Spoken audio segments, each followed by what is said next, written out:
Olá, tudo bem?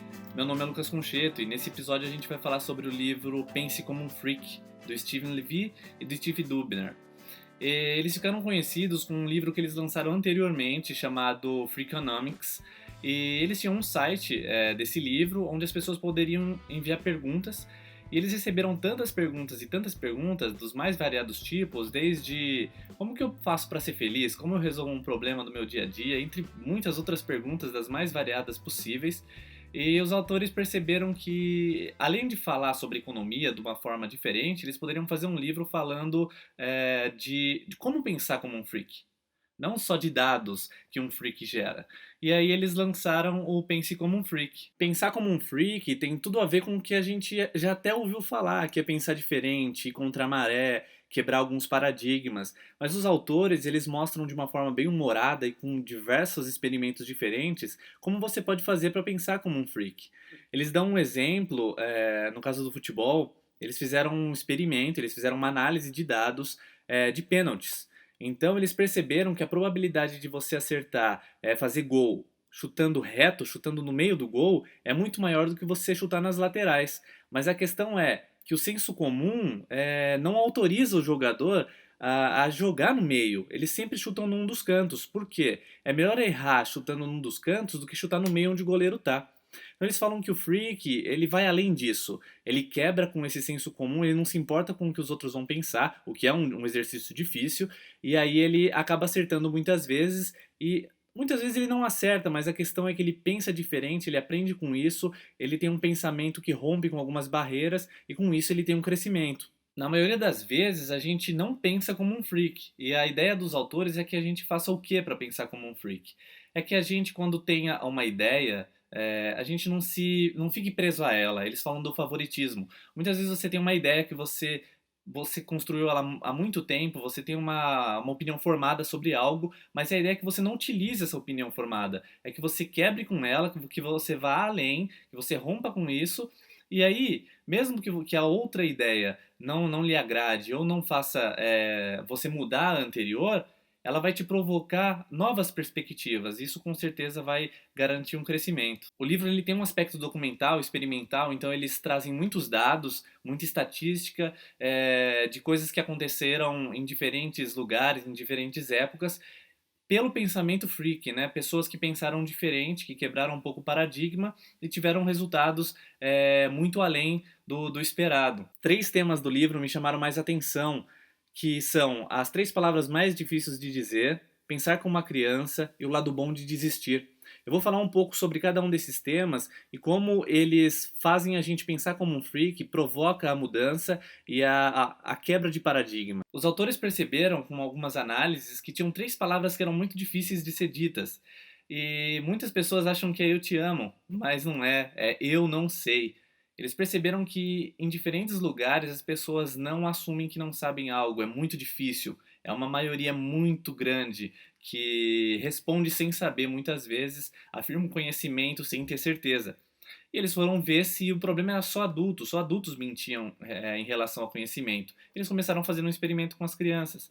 Eles contaram uma história em sala de aula e as crianças receberam quatro perguntas. O problema é que a história só dava para as crianças responderem duas perguntas. As outras duas perguntas, elas não tinham base, não tinham como elas responder. E 76% das crianças mentiram. Então, os autores mostram, em um outro experimento feito com adultos, que o caso se repete, os adultos continuam mentindo. Então, segundo eles, há um custo social muito grande quando uma pessoa não sabe de algo. Então, por não querer se expor, não querer ficar vulnerável, a pessoa acaba inventando, complementando uma coisa que ela acha que sabe para se sair bem naquela situação. O problema disso é que a pessoa não aprende. Quando a pessoa se fecha, quando ela acha que ela sabe o bastante, ela não se abre ao conhecimento. E com isso não há evolução. O outro tema é pensar como uma criança. Então o que acontece? Indo na linha do eu não sei, por mais que as crianças mintam algumas vezes em relação ao conhecimento, elas têm muita facilidade de aprender. Por quê? Porque elas são muito abertas.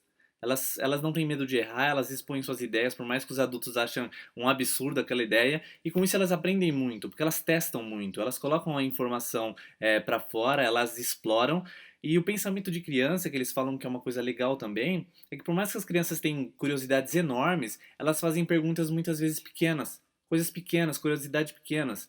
E qual que é a ideia dos autores? É que você comece a pensar como criança numa abordagem um pouco menos ousada. O que acontece? Você pode pegar um problema gigantesco para resolver, mas ao invés de mirar no problema como um todo, você pega um pedaço dele. É muito daquela ideia cartesiana de resolver as coisas. Você vai fragmentando e vai resolvendo por pequenas partes. Então o pensamento, as crianças elas costumam fazer isso, elas vão perguntando coisinhas e elas montam histórias na cabeça delas que representem isso. O terceiro ponto é o lado bom de desistir.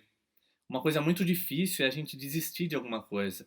E eles falam que existe uma falácia chamada falácia dos custos irrecuperáveis. O que significa isso? Mais ou menos assim, na medida que você coloca mais esforço, mais energia, mais dinheiro em alguma coisa, em alguma ideia, em algum projeto, é muito mais difícil de você se desprender dele.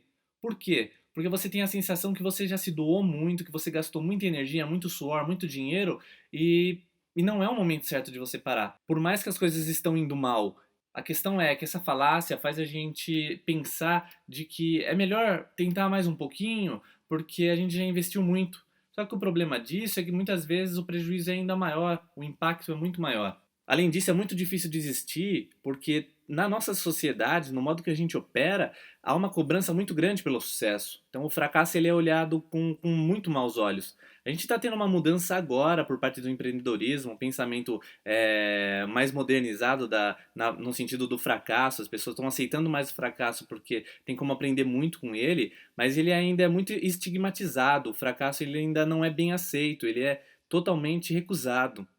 Tanto é que, para falar sobre o lado bom de desistir, eles contam que em 1986 estava tendo um caos na NASA porque eles iam fazer o lançamento do Challenger. E o que acontece? Existia um cara lá dentro, um cara chamado Alan McDonald, e ele era contra o lançamento naquele dia porque a temperatura lá que eles haviam testado os motores era de 11 graus e naquele dia estava abaixo de 7. O problema é que ele não estava confiante, ele preferiu abortar a missão. A questão é que o comitê responsável, a diretoria, mesmo assim mandou a nave ser lançada. E ele se opôs, ele saiu de sala, ele se negou a fazer e um superior autorizou a decolagem. O problema é que 76 segundos depois do lançamento, a Challenger explodiu, matando toda a tripulação. Então, eles falam do lado bom de desistir, é que por mais que esse projeto já tinha se estendido há muito tempo, havia sido gasto muito dinheiro pelo projeto, desistir naquele momento daquele lançamento, esperar condições melhores, era a melhor alternativa. Só que eles não cederam à desistência. Por mais que havia um especialista falando que existia esse perigo, e eles tiveram esse enorme prejuízo, além das mortes da tripulação. Então o livro Pense como um Freak, além de bem-humorado e cheio de estatística, dados interessantes, ele provoca alguns novos pensamentos. É um livro que agrega nesse sentido, eles vão mostrar vários dados, várias formas diferentes de pensar que você vai falar, pô, realmente é uma forma interessante, é válido pelo menos tentar esse modo. Gostou? Se inscreva no canal porque semana que vem tem mais um vídeo com mais um livro. Tchau!